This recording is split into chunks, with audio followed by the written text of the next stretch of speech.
Hey there, all you internet dwellers. PTPOP here. And happy Memorial Day weekend. It is the end of Memorial Day weekend, and the contrails are thick and heavy in the sky above me. The government's working feverishly to block out the sun, I guess, or who knows what nefarious things are up to. So, hope you all had a good Memorial Day weekend if you're here in America, where we celebrate the military men and women who fought to protect this country. And they fought, some died, many of them died. My father was a veteran of World War II, as was my uncle, and my great uncle fought in World War I. And my brother-in-law and his brothers were in Vietnam. And a lot of people I know from both sides of the family, well, not both sides. Yeah, I guess my mom's side of the family, I think her father was in the Navy. And her grandfather, my great-grandfather, was in the Navy, and I think he fought in the Spanish-American War or something like that. Forgive me, Mom, I don't remember all the things, because unfortunately I was young and stupid and didn't listen to what you talked about.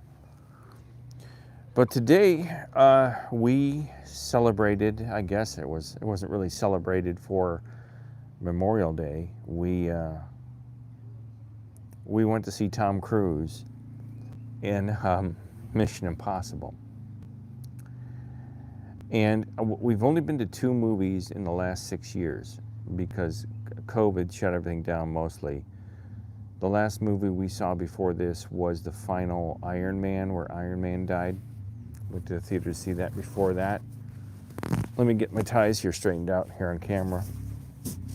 It's kind of a noisy night. Somebody down the way here is, I don't know what they're doing, if they're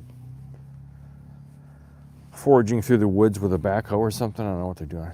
But the last movie we saw before that was like in 2020 or 2019 when the movie 1917 came out about World War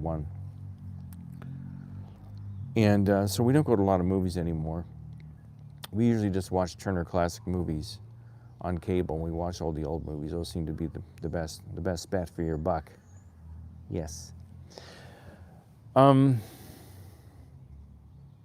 we go to the theater. It's a nice theater with recliners and the big cushy seats, the whole 9 yards. And the first thing we noticed was they hadn't turned on the air conditioning yet. So I don't know if they're trying to save money or what they're doing in this place, but we're both boiling hot. And we're older, so, maybe I'm having hot flashes, maybe I'm going through menopause or something. I don't know what it is, but we're sitting in this theater, and we get there. The movie was supposed to start at 1:40, but we know in modern times, movies never start at 1:40. When they're scheduled to start, they play an avalanche of advertisements beforehand. And sure enough, we got there at like 1:30. We got there actually sooner than that, but we got into our seats by 1:30. And we sat through 45 minutes of previews and commercials. Just one after the other after the other. It was an onslaught. It was a barrage of just propaganda and bullshit. Try to get you to buy things and go places and do things and think a certain way. And it's very hard for me to go to the movies anymore because I'm always thinking now, what's the angle? What's their angle on the advertisements? What's their angle? What are they trying to do to the sheeple out there that are passively watching this propaganda baloney that's being pumped into their brains and their eyeballs? So after the 40 minutes of propaganda, commercials and advertisements and feel-good things, the movie begins.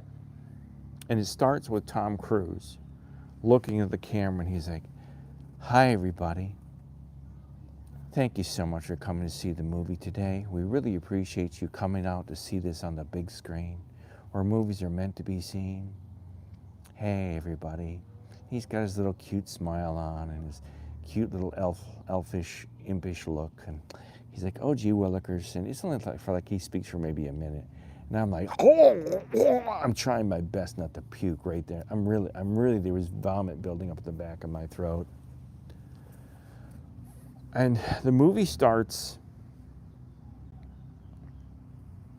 it was a 3-hour movie, almost 3 hours. And it was mostly just Tom Cruise running. All he does in his movies now is he's running everywhere. He's running through submarines. This movie was the biggest load of crap I've seen. It was almost as bad as some of the ones I do on Zontarsky on Midnight Mutant Theater. It was just a highly polished turd compared to those. And when you think about, Ed Wood and Plain Knife from Outer Space and the crappy production that he did, really he's taken an idea. He didn't have the production staff or the money to make that film, but Tom Cruise does. He has that movie. Do you know how much that movie Mission Impossible, the new Mission Impossible, cost? It cost almost $500 million to make this horrible, polished piece of crap, this polished turd. And the movie was at times boring, at times it was too drawn out, it was far-fetched, unrealistic. There was no part of the film that I could believe in. Like when I go to a film, you go to a film to either learn something or to escape or to be entertained. I was not entertained. I did not get to escape, because the entire time I'm thinking, there's no way Tom Cruise, who's like, I'm almost 60, he's probably 63. There's no way this guy can cling from his fingertips off of the wing of a biplane and then pull himself up while the plane is in flight and then punch the pilot in the face, knock him out, and jump in the plane and fly it. I mean, there were so many ridiculous stunts that just didn't make sense for a man of his age. There were so many storylines and subplots. There were thousands of little cliffhangers. Like just when you think they're going to escape, oh, something bad happens. The evil guy shows up. It was almost like a non-humorous version of Austin Powers, is what it was like. All you needed was Mike Myers in his velvet jumpsuit going, groovy baby, judo chop, judo chop. It was pablum. This movie had plots and subplots and flashback scenes. There was one scene where he's running out of this, I don't even know where he was. He's running. He's always running in his films. He runs and runs and runs. He's running out of some building or some cave or something. And all of a sudden, he's in the middle of this field, this open field, and there's a biplane taking off. And he's like trying to chase down this biplane. He's running behind a biplane. It's going like 70 miles an hour. He's like, It's like, where did this biplane come from? Where did this field come from? Did he teleport himself into a field? And there were so many subconscious or subliminal Christian messages in it, symbolism of Christianity.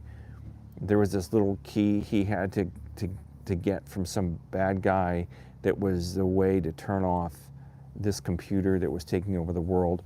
But there was they portrayed him as a Christ-like figure. They portrayed him as he was the savior of the world. It was gross. It was disgusting. And there was this sub-message of AI is going to take over the world. The computers are going to take over the world.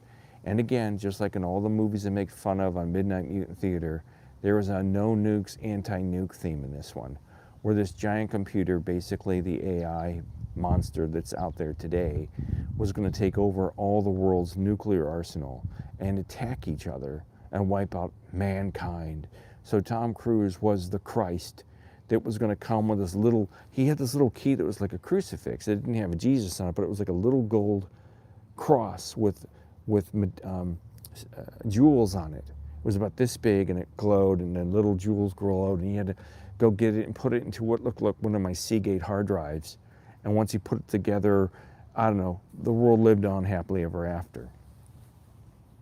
So there were very subliminal or overt Christian messages of Savior, the Savior type complex that this guy, Tom Cruise, is playing. I don't remember the name. The same guy that Peter Graves played in the Mission Impossible series on TV. And it's like, what the hell, man? What is everybody thinking? And I'm sitting here watching this, and there were people around me. My wife wasn't buying it either, but there were people around me, older than me, with, you know, cotton tops, going, you know, they're totally into this movie. They're totally like lost in the plot. And is Tom gonna make it out okay? So near the end of the movie, I can't remember the sequence in which it happened. So he has to go find this submarine that has crashed years ago in the North Pacific, and it's a Russian submarine that has this supercomputer on it or something. He's got to go a mile under the ocean in this fancy suit that it helps him with the bends and all this stuff. And they drop him off, and they I don't know, somehow he gets down to the submarine in the bottom of the ocean floor, and he gets inside this nuclear submarine that's filled with missiles and torpedoes. And of course, the minute he's inside of it, you know, they show that it's teetering on the brink of a sub-ocean oceanic cliff, and it's about to go over the edge, you know, and he starts to tip, and he's like, because you can't scream around because he's got these goggles on, this weird suit, and he has to go down there to put this crucifix key into this computer or something on this damn submarine, and he finally gets to it, and then he realizes he can't get out of the submarine because he's trapped, and he finally gets out and shoots himself out of a torpedo tube. But the only way he can do it is take off his air tank. Keep in mind, he's in the North Pacific where the water temperature is like 30 degrees, and he's a mile beneath the surface of the ocean. So he's going to get the bends when he comes up. Anyway, he somehow escapes, and he swims to the top of the Pacific Ocean from being a mile down, and he I don't know, curls up in a fetal position, and he's like dying in the water, and somehow all of a sudden he wakes up, and he's in a decompression chamber on the top of the ice. He's under the ice. He's under like 2-3 feet of Arctic ice or something, and they save him. You know, they're doing CPR on him. They're doing chest compressions, and he's resurrected. He's the Christ that's resurrected from being crucified by the bad guys. It's such bullshit. And then there's a scene in the end of the movie where he's commandeered a biplane, and he's chasing a bad guy in his biplane, and he somehow gets out of his biplane and gets on the other biplane in mid-flight. They're flying around the Swiss Alps or something, and he jumps on this other plane to beat up this bad guy, and the bad guy jumps out and says, you can't fly this plane anymore because it's broken, and I'm the only one with a parachute. See you later, Tom. And he jumps out of the plane, and unfortunately he bangs his head on the tail of the plane, and the bad guy dies with the only parachute. Well, then Tom somehow, I don't know, the plane's on fire, right? It's on fire. He jumps out of the plane with no parachute, but all of a sudden he's got a parachute.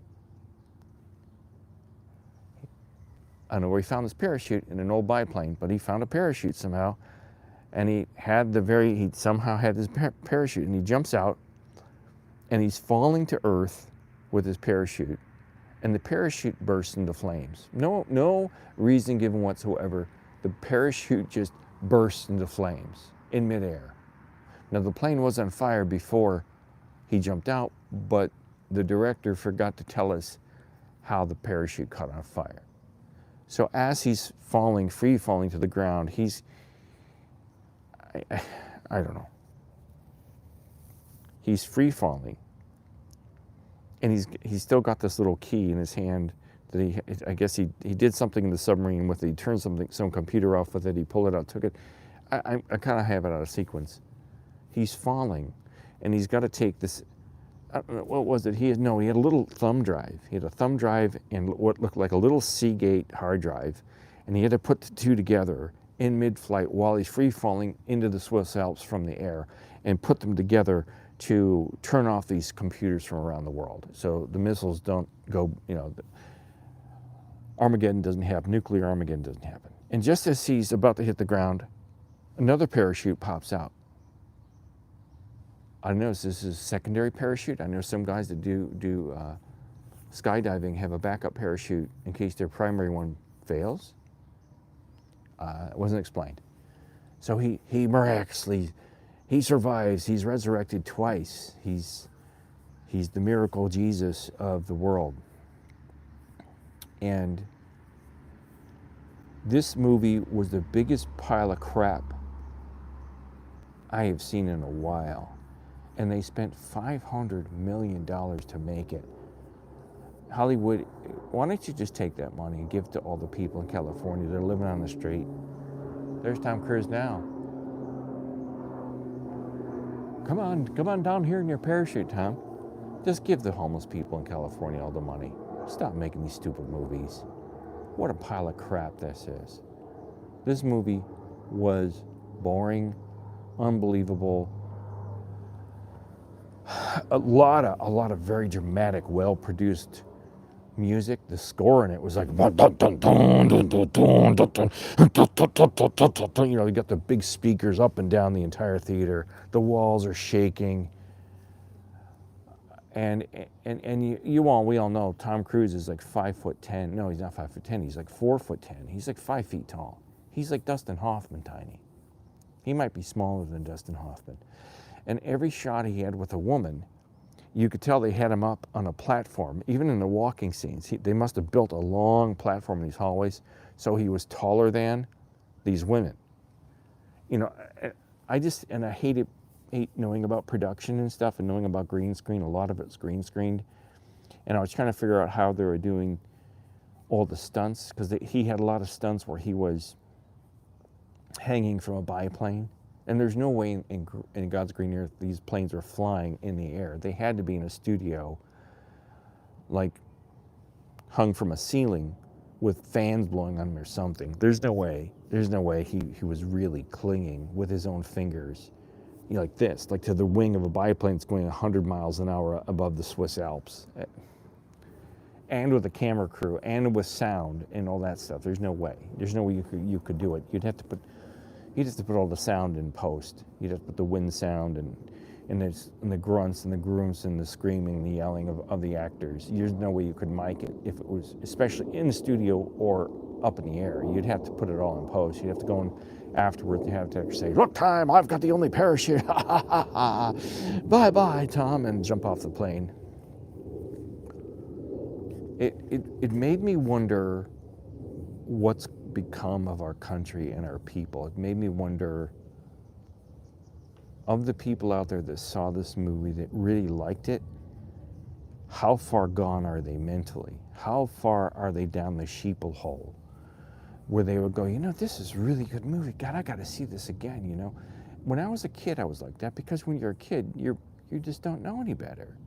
Most of us, when you're really young, when I was 7, 8, 9, 10, your brain isn't fully developed, and I would sit there and watch these movies, like the ones I make fun of now. There's one I'm going to review next week called The Brain That Wouldn't Die.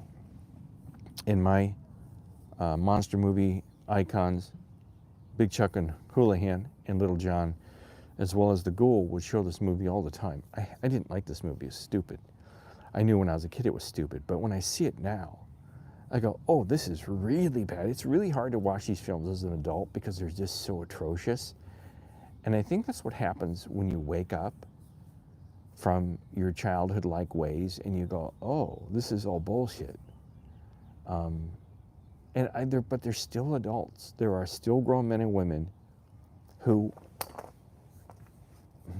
watch these movies and they're bedazzled by them. They're in a fantasy world. They're totally in a trance by anything that Hollywood puts out.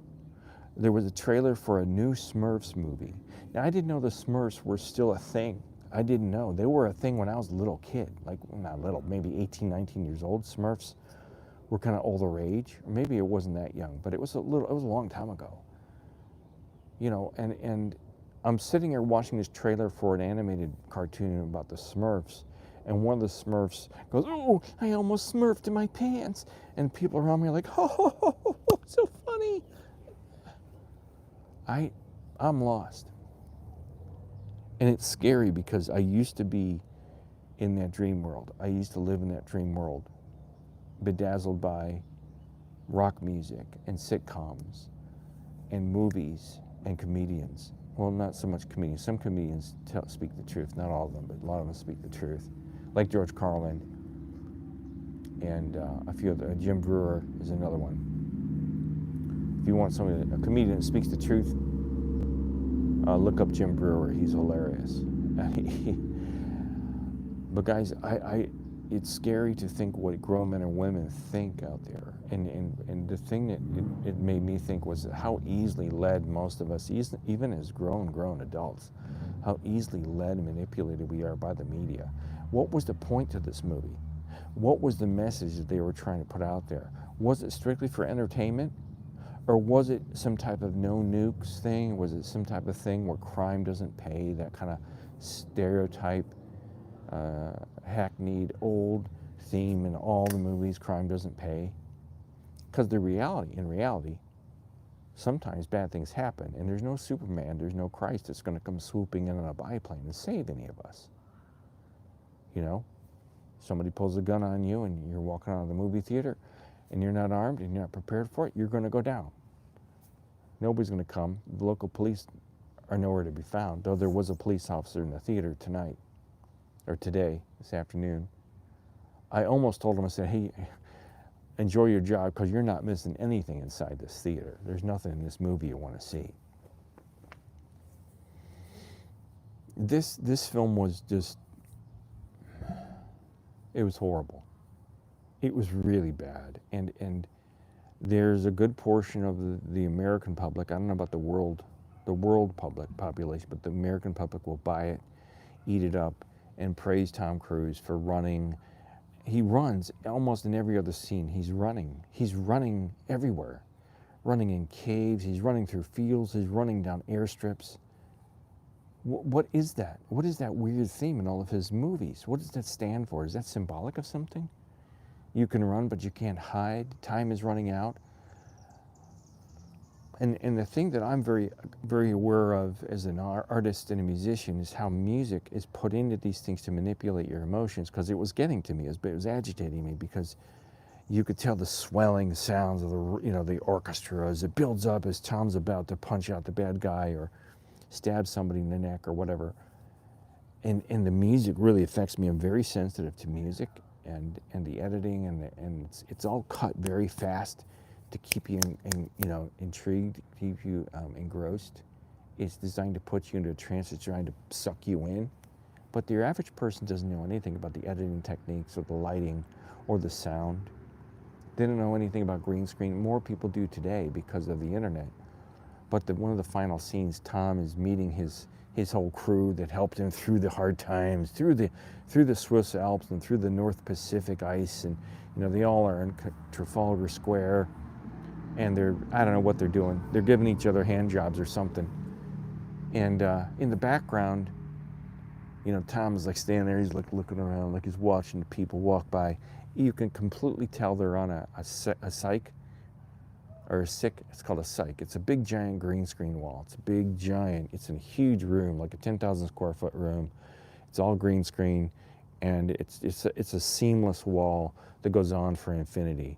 And they put actors in front of it. Then they either, probably today it wasn't a psych. It was probably a giant TV screen. They use these now, where they pull up a picture off of a hard drive of Trafalgar Square. They put it into a soft focus, so it looks like it's out of focus. They have the actors walk in front of it like they're really standing in Trafalgar Square, and they're like giving each other hand jobs. I don't know, why would you, number one, produce a movie for $500 million? And you've got to ask yourself, what was the motivation behind the film? What was the point? Is it just to tell a story? Or are they trying to manipulate the people that are watching it? The sheeple that are still out there that still believe that their governments are good Joes. We're all finding out that all of our governments are crooked and corrupt. We're finding that out now. It's well known around the globe that every one of our governments is just filled with creeps and pedophiles and dirtbags and rapists and murderers and all kinds of horrible people, men and women, not just the men now. It's women. Women have joined there's no inequality in dirtbaggery in the world. It's women now too who have been pulled into this. And I think people are starting to see the things, but there's a lot of people who still believe in their government. They still believe that good wins out over evil. There's still people that believe there's a yellow brick road and there's no place like home, and we all live happily ever after, and we're going to find true love on some smoky bar on a dance room floor and live happily ever after. Boy, I've known a lot of people in my life. I know I'm not even 60 yet, but I know a lot of people. I don't know too many people. I don't know anyone that's living that life. I'm sorry, folks. I don't know anybody. I know a lot of people have been through at least 2 marriages. They've lost kids to diseases. They've been sick. I've been sick. My wife is sick. My brother is sick. All these people I know are sick. I don't understand how people can still believe in this garbage. So there's got to be a message. I'm trying to figure out what the message to this film was today. What was the point to it? What was the point to seeing this 62-year-old man run around caves and submarines? What were they trying to tell us? What was the message? Were they trying to subliminally tell us, I don't know. Well, this movie was terrible. But if you see the movie, let me know what you think of it. If you haven't seen it, save your money. Just don't bother seeing this movie. It's terrible. It's not believable. None of it's believable. There's nothing in that film I could sit there and go, yeah, I believe this. If anything, I believe the theme of the film seemed to be, don't let the computers take over, whether it's AI or whatever. That must have been the theme. We're all supposed to be afraid now of AI, which AI is taking over. I just saw an AI app, a Google app called like Gvid or something like that, where they make videos now that are so realistic you can't even tell that the people in the video are fake. It's that bad now. AI is going to put writers, it's already putting writers out of business. It's going to put editors. It's going to put actors, actresses. Everyone's going to be out of a job. And the only thing I can figure this film is trying to tell us, beware, fight, run like Tom Cruise to run from AI. I don't know what it was. It was pablum. Now, if you're young and if your brain isn't fully developed and you're still haven't honed in your critical thinking skills, you'll see it and you'll be, oh my God, one day I want to be an actor like Tom Cruise. Yeah. There weren't even any funny lines in it. Usually there's a couple of funny lines. It was just non-stop action, non-stop running, non-stop explosions and gunfire. And it was kind of like a combination of Alien versus Predator and that one movie, The Abyss, where they all go underwater and they try to find the aliens. It was a combination of so many hackneyed old themes about anti-nuke, no nuke, good wins out over evil.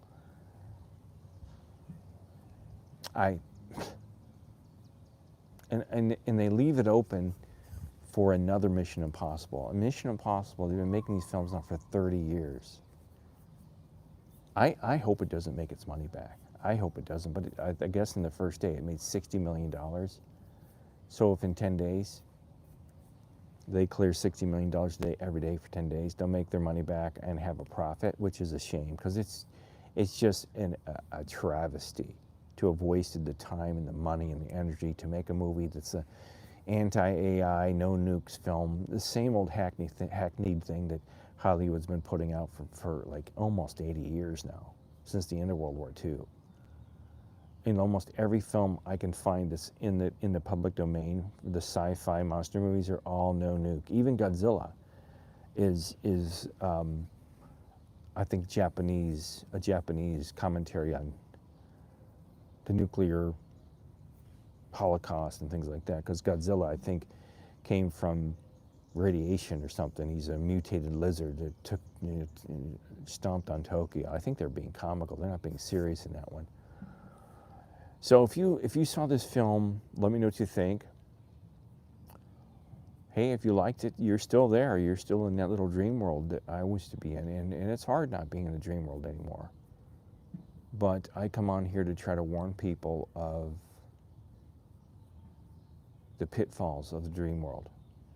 And you'll start to see it. It doesn't happen overnight. You'll gradually start to come out of it. And you'll see it. You'll start to see how you're manipulated constantly on the news, sitcoms, movies, TV. I don't even know about sports anymore. I watch sports. Like I watch the Cleveland Cavaliers. That's our basketball team here. You got to tell me this. How do the Cleveland Cavaliers have the best record in the NBA? They make it all the way into the second round of the playoffs and get just decimated by the Indiana Pacers. And somehow three of our top guys in the lineup get hurt all at the same time. The odds of that happening are pretty slim, guys. Even sports, I don't trust sports at all anymore. I don't. I watch it. I don't get upset like I used to. Last time I got excited was when the Cavs won the championship. But I've kind of just don't care. There's other more important things to think about in life as you get older, but that's not the reason why. It's like you just can't tell me that the Cavs just imploded. Now the Pacers have this big center that's like this big bully. He's like Bill Laimbeer. He goes around and punches people and gets in trouble and pushes them down the floor, and he gets no fouls called on him. He's kind of like the Bill Laimbeer or the Dennis Rodman of the Pacers of 2025, and he just completely beat up and dominated this guy named, I think his name is Hunt, on the Cavaliers, and the refs were like, oh, whatever. Yeah, oh no, he didn't elbow you in the face. I didn't see that. And now gambling's involved in all of sports now. It's you know, it's all a scam, but that's life. You know, America is all about money. It's all about profits and how much money you can make off of everybody and take our money. And that's the way it was. So let me know if you saw this movie. And if you have any idea why Tom Cruise runs in all of his movies, is there a psychological thing that does to us? Is that supposed to make us excited? Does that titillate the women? What is this Tom Cruise run thing in all of his movies? All right, guys. Hope you have a good Memorial Day if you're here in the States. Many of you in Europe lost loved ones during the big wars in World War I and II. Hang in there. Hope you're all doing well. Have a good day. Bye.